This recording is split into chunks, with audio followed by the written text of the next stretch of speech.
지친 삶의 순간마다 말씀으로 내게 찾아오셔서 나의 맘 감싸으시는 내 주님께 간절히 원하네. 흔들리는 삶의 순간마다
자, 우리 같이 말씀 볼게요. 오늘 말씀은 요한복음 1장 6절부터 13절까지입니다. 자, 빨리 좋은 말을 할 때 성경을 펴고 우리 같이 한번 읽어볼게요. 요한복음 1장 6절부터 13절입니다.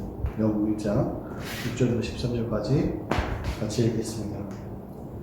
하나님께로부터 보내심을 받은 사람이 있으니 그의 이름은 요한이라. 그가 증언하러 왔으니 곧 빛에 대하여 증언하고 모든 사람이 자기로 말미암아 믿게 하려 함이라.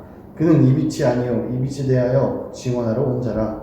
참 빛 곧 세상에 와서 각 사람에게 비추는 빛이 있었나니 그가 세상에 계셨으며 세상은 그로 말미암아 지은 바 되었으되 세상이 그를 알지 못하였고 자기 땅에 오매 자기 백성이 영접하지 아니하였으나 영접하는 자 곧 그 이름을 믿는 자들에게는 하나님의 자녀가 되는 권세를 주셨으니 이는 혈통으로나 육정으로나 사람의 뜻으로 나지 아니하고 오직 하나님께로부터 난 자들이니라. 아멘.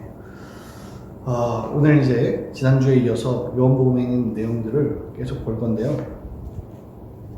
지난번에 얘기했던 것처럼 계속적인 숙달과 반복을 해주려고 합니다. 계속적인 숙달과 반복을 통해서 과연 요한복음에 어떤 내용들이 있었는지를 같이 한번 확인해보는 시간을 갖겠습니다. 자, 일단 우리 서론격으로 지난번에 얘기했던 거를 다시 한번 더 되짚어 볼 건데요. 일단은 요한복음은 사도 요한입니다. 사도 요한이 지었는데 오늘 이제 요한이 나와가지고 헷갈릴 것 같은데 그거는 세례 요한이에요. 다른 사람입니다. 여러분 좀 기억했으면 좋겠고 요한복음을 왜 쓰게 됐는가 지난주에 확인했던 거를 다시 보면은 일단 마태, 마가, 누가라는 복음서가 이미 기록이 되어 있었어요. 마태, 마가, 누가라는 복음서가 이미 기록이 되었음에도 불구하고 요한복음을 찾단 말이죠. 근데 이거는 보면은 한 뭐 60에서 70년 경이라고 얘기하는데 이 정도를 다 봅시다. 이렇게 얘기하고 요한복음은 30년 뒤쯤, 30년쯤 지난 90년대라고 얘기를 해요. 그러니까 이미 마태, 마가, 누가 복음이 쓰여졌는데도 불구하고 왜 요한복음이 필요했는가를 우리들이 봐야 되는 거죠.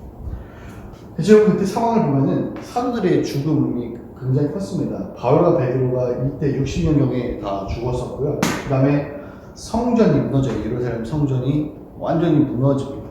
무너져서 로마에 의해서 무너짐을 당하는 거죠. 그리고 로마의 대화재 사건이 있었는데 이거를 그리스도인들한테 다 덮어 씌웁니다.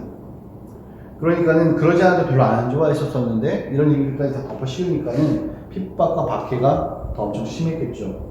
그리고 가장 큰 이유와 결정적인 이유는 이 양리아 회의 때문입니다. 이 양리아 회의 때에 처음으로 출교란 말이 등장을 하게 되는데 사실 이 사람들은 그러니까 요한복음을 받아있던 독자들은 유대교에서 그리스도교로 기독교로 개종을 한 사람들이에요. 개종을 한 사람들인데 놀랍게도 지금 이 양리아 회의에서 이 유대교에서 출교한다는 얘기가 들리는 거예요. 그러니까는 그 시대 당시의 문화나 이런 것을 봤을 때 출교라는 건 죽음을 말하는 거예요.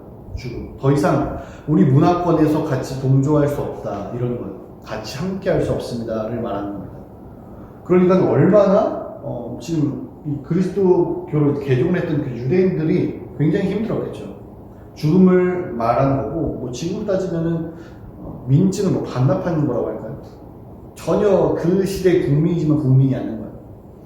너무나도 힘든 상황이겠죠. 그래서 이런 출교란 말이 요한복음에 처음으로 쓰여지게 됐는데 무튼 이런 일들 때문에 그들 가운데 어떤 일들이 있었냐면 배교가 일어나고 다시 그리스도교에서 유대교를 개종하려는 세력들이 있었습니다. 그래서 요한복음이 기록된 정말 결과가 나오게 됐죠. 물론 그 가운데 영지주의나 이런 부분도 있는데 지난번에도 영지주의를 잠깐 설명하긴 했지만은 나중에 한 번 더 돌아보도록 할게요. 영지주의가 무슨 얘기인지 아직 모를 것 같아서 다시 이런 상황들 때문에 결국은 다시 유대교로 돌아가려는 습관, 생활들이 있어서 사도 요한이 얘기하는 겁니다. 너희가 말하는 예수가, 너희가 믿는 예수가 그것밖에 안 되니까 너희가 믿는 예수가 대체 누구인지를 얘기하면서 믿는 것이 무엇인지, 복음이 무엇인지, 그리고 빛으로 오신 예수 그리스도가 누구신지 계속적으로 설명을 합니다. 그래서 마태, 마가, 누가복음에 없는 요한복음만에 기록된 내용들이 많이 있고요. 우리들이 하나하나 살펴보면서 이 말씀이 무슨 뜻인지 좀 살펴보는 시간 갖도록 합시다. 우리 일장 오늘 읽었었던 본문 보면은 요한이 등장하는데 아까 얘기했죠? 사도 요한 아니고 세례 요한이에요. 세례 요한이 등장을 합니다. 근데 이 세례 요한에 대해서 설명을 하는데 뭘 하는 사람이라고 얘기하면은 빛을 증언합니다. 빛을 증언하러 온 거예요. 증언하는데 이 빛은 뭐냐면 결국은 복음이겠죠. 복음을 증언하고 옵니다. 근데 누구에게로 보내심을 받았냐면 하나님께로부터 보내심을 받았다라고 표현을 해요. 이게 여러분 우리가 가장 크게 느껴야 할 정체성이에요. 우리들의 정체성. 우리 친구들 이런 생각을 좀 많이 가질 수 있단 말이에요. 내가 뭐 교회 다니고 뭐 예수 믿고 이게 도대체 뭔 상관이 있고 내가 여기 왜 살아가야 되는가? 전도사님도 이제 옛날에 그런 걸 많이 느꼈던 것 같은데 대체 내가 이 땅에서 왜 살아야 되느냐? 여러분 혹시 중고등학교 딱 중1, 중2, 중3 뭐 이때쯤에 들 수 있는 생각들이긴 한데 물론 나이 먹어서도 그런 생각은 계속 할 수 있어요. 뭐 예를 들자면은 나는 왜 태어났지? 나는 어디로 가는가? 내가 이 땅에 오면 내가 여기서 살 이유는 뭔가? 이런 부분들을 굉장히 고민하게 된단 말이에요. 이 고민에 대한 해답이에요. 고민에 대한 해답. 하나님께로부터 보내심을 받았던 세례 요한. 그는 뭘 하러 왔냐면은 빛을 증언하러 왔다는 거죠. 여러분들이 이 땅에 왜 왔는가? 이 땅에서 뭘 어떻게 살아가야 되는가? 대답이에요.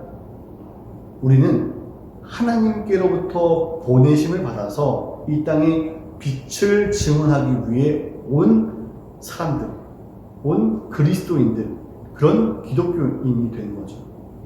근데 그건 뭐로 전하냐면 결국은 삶으로 전하는 거예요. 삶으로. 우리가 이걸 나중에 다시 한번 돌이켜서 보겠지만은 여러분 교회 욕 많이 하죠. 주변에서. 그렇죠? 좀 많이 아픈 상황, 가슴 아픈 것들 TV만 보면은 다 나오잖아요. 사실 그런 거 보면은 친구들한테 야 교회 다녀라고 얘기하기가 꺼려져요. 많이 힘들어요. 쉽지 않단 말이에요. 그렇기 때문에 기독교인들은 빛을 증언하지만은 여러 본문에서는 뭐라고 얘기하냐면 너희들의 삶으로 보여주라고 얘기해요. 삶으로 보여주지 않는 복음 전달은 그냥 울리는 꽹과리와 같은 아무짝에도 의미가 없어. 삶으로 살아가지 않고 함부로 대하고 함부로 말하고 함부로 행동하면서 그렇게 행동하면서 너희들이 예수 믿으라고 하면 그 사람들은 믿지 않아요. 다시 아무튼 우리들의 가장 큰 정체성은 바로 뭐냐면은 빛을 증언하러 왔다. 하나님께로부터 보내심을 받았다라는 것을 여러분 반드시 기억했으면 좋겠습니다. 바로 첫 번째, 빛을 증언하러 왔다. 복음을 전하러 왔다. 6절부터 8절에 있는 내용이 바로 그것에 대해서 설명을 하고 있습니다. 자, 여러분 근데 8절에 보면은 굉장히 신기한 이야기가 적용되어 있어요. 8절 읽어볼게요. 그는 이 빛이 아니요 이 빛에 대하여 증언하러 온 자라. 빛이 아니라고. 여러분 우리 정체성 가장 중요한 것은 우리가 빛이 아니에요. 빛은 하나님이고 예수 그리스도라는 사실을 반드시 기억해야 돼요. 내가 빛이 되는 마인드하고 생각들은 어떤 거냐면은 이런 거죠. 내가 열심히 공부했잖아. 내가 열심히 돈 벌었잖아. 그러니까 나 이 정도 누려도 되고 내가 이 정도 했으니까는 나만큼 뭐 사는 거, 내가 이런 뭐 대학에 가는 거, 뭐 하는 거, 뭐 어때, 뭐 이런 식으로 말하는 거. 그러니까 결국은 예수 그리스도의 그 은혜로 인해서 내가 여기까지 왔음이 아니라 내 능력을 고백하는 거가 바로 그 사람이 빛이 되겠다라는 말 같다는 거예요. 여러분 이걸 좀 기억했으면 좋겠어요. 우리의 능력으로 되는 거 아니고 우리들의 힘으로 되는 거 아니에요. 물론 우리 노력해야죠. 우리 공부해야 되고요.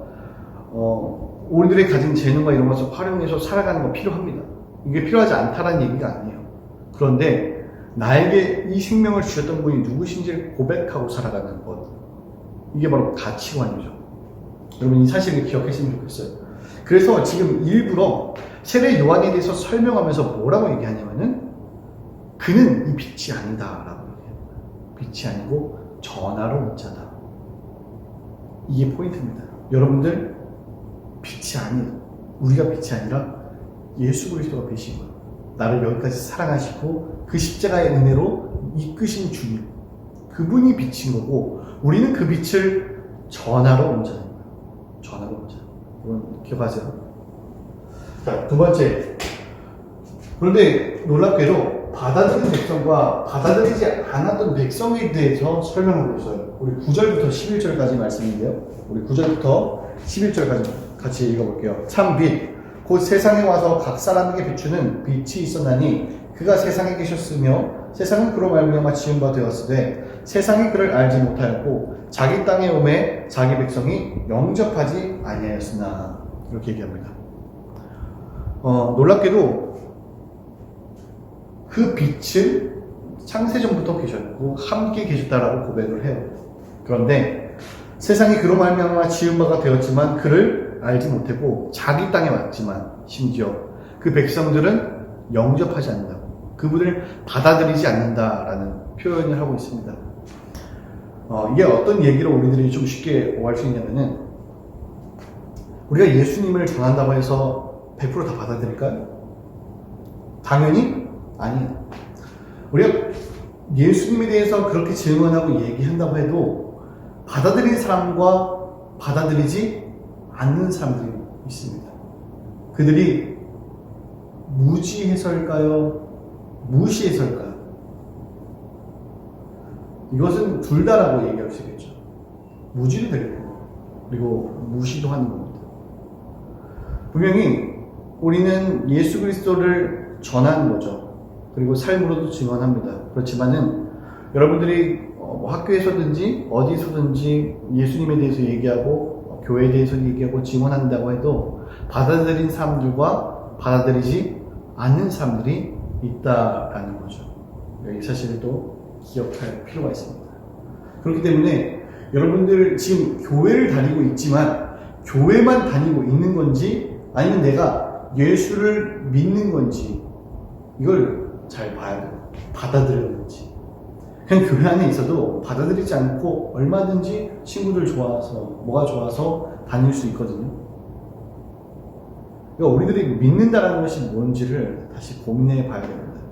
믿는다라는 것은 그냥 막연하게 나 예수님 믿어요 이 정도의 고백이 아니에요. 믿는다라는 것은 자기의 목숨과 그 신앙의 모든 것을, 내 가치관을 걸고 대답을 하는 겁니다.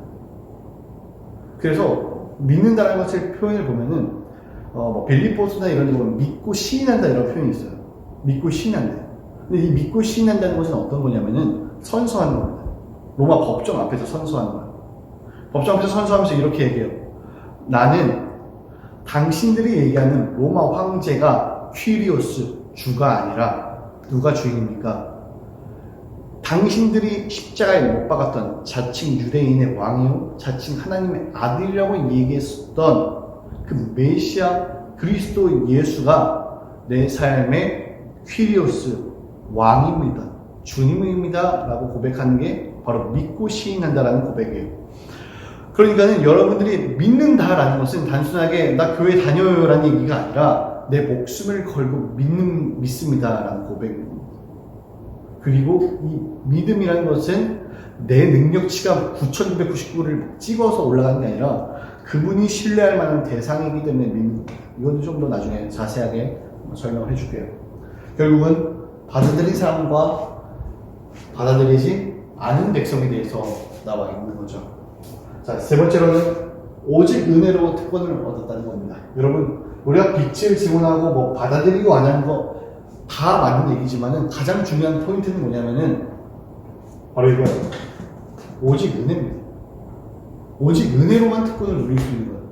내 힘과 내 능력으로 되는 게 아니라 그분의 은혜로 말미암아 이 특권, 권세를 누릴 수 있는 거예요. 그래서 요한복음 1장 지금 12절 아마 암송을 하는 친구도 있을 건데요. 우리 12절 말씀 같이 읽어볼게요.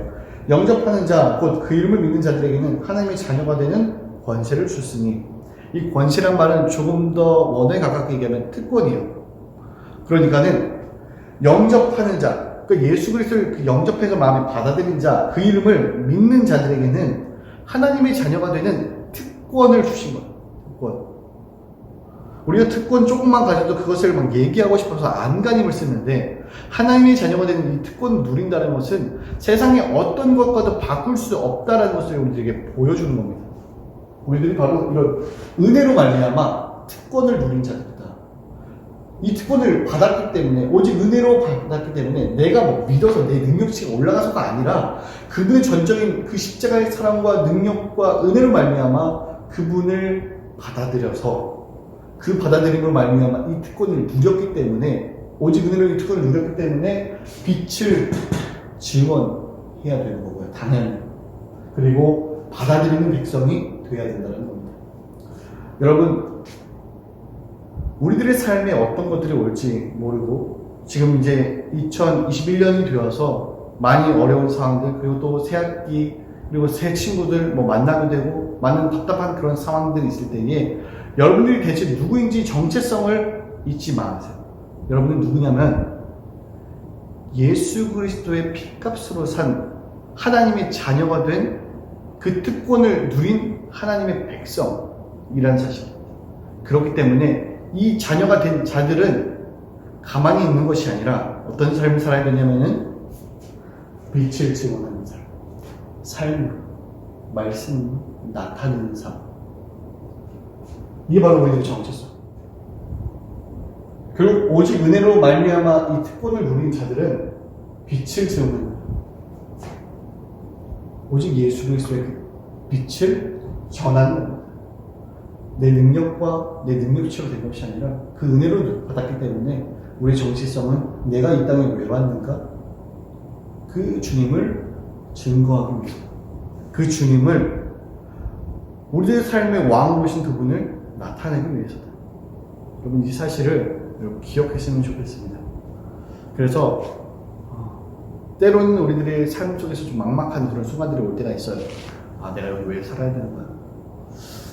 뭔 의미가 있지라는 그런 생각이 들 때마다 여러분 기억하셨으면 좋겠습니다. 누가 왕이십니까? 내 삶에? 주님이시다. 예수 그리스도시다. 그렇기 때문에 나는 오늘도 그분을 증언하기 위해서 이 땅에 왔다. 내가 비록 지금 아프고 내가 비록 힘들고 관계적이거나 어떤 어려움들이 있을지 모르겠지만은 그럼에도 불구하고 나를 사랑하시고 날 여기까지 이끄신 그 주님을 바라보면서 우리 나아갈 수 있는 성숙한 우리 친구들이 되었으면 좋겠습니다. 기도하겠습니다. 아버지, 감사합니다. 오늘 세례 요한의 결국은 빛을 증언하기 위해서 온 그 세례 요한을 바라보면서 우리들이 다시 한 번 더 고민해 봤습니다. 우리들의 정체성이 무엇인가? 빛을 증언하기 위해 온 사람, 특별히 우리가 빛이 아님을 인정하고 내 능력과 내 방법이 아니라 오직 은혜로 이 하나님의 자녀가 되는 특권을 누린 자들임을 기억했으면 좋겠습니다. 아버지, 오직 그 은혜로 말미암아 특권을 누린 백성들, 우리 하나님의 자녀, 우리 친구들 한 명 한 명이 그 주님을 증거하는 사람들 되게 도와주세요. 비록 힘들고 어려운 학창 시절과 남은 여생을 보내야겠지만은 그 속에서도 하나님의 은혜로 말미암아 충만한 우리 귀한 아이들 다되게 인도하여 주시옵소서. 감사합니다. 예수님의 이름으로 기도합니다. 아멘. 간단한 광고를 하고 마치도록 하겠습니다. 간단한 광고를 하면은 여러분들이 이 영상을 끝까지 보지 않으면 결단코 하지 못할 게 있어요. 이 영상을 끝까지 본 친구들은 반드시 유튜브 그 밑에다가 댓글을 좀 달아주세요. 나 오늘 이름 누군데 영상 봤습니다. 이렇게. 그래야지 좀 체크를 해서 누가 보고 누가 보지 않았는지를 좀 알 수 있을 것 같아요. 그리고 전사님이 지금 뭐 줌이라든지 전화로 좀 신방을 좀 할 예정인데 사실 좀 막막한 게 사실이에요. 몇 명 없는데 금방금방 전화하면 전화할 수 있는데도 불구하고 이 코로나 시기를 맞아가지고 사실은 그냥 얼마든지 만나서 했으면 좋겠는데 만나면 제가 배 터지게 계속 먹일 수 있을 텐데 그런 것들을 못하니까는 전화로만 하기도 좀 낯설어가지고 좀 망설이고 있었는데도 불구하고 이제는 좀 더 해야겠다라는 생각이 드는데요. 아무튼 우리 친구들 밑에다가 댓글 꼭 달아서 누가 봤는지 안 봤는지, 그래서 여러분 잡으러 갈 거니까 안 본 사람들은 진짜 계속 전화할 수도 있어요. 좀 굉장히 골치 아파질 수도 있기 때문에 좋은 말로 할 때 빨리 했으면 좋겠습니다. 또 한 주 동안에 잘 이겨내고 또 봤으면 좋겠습니다.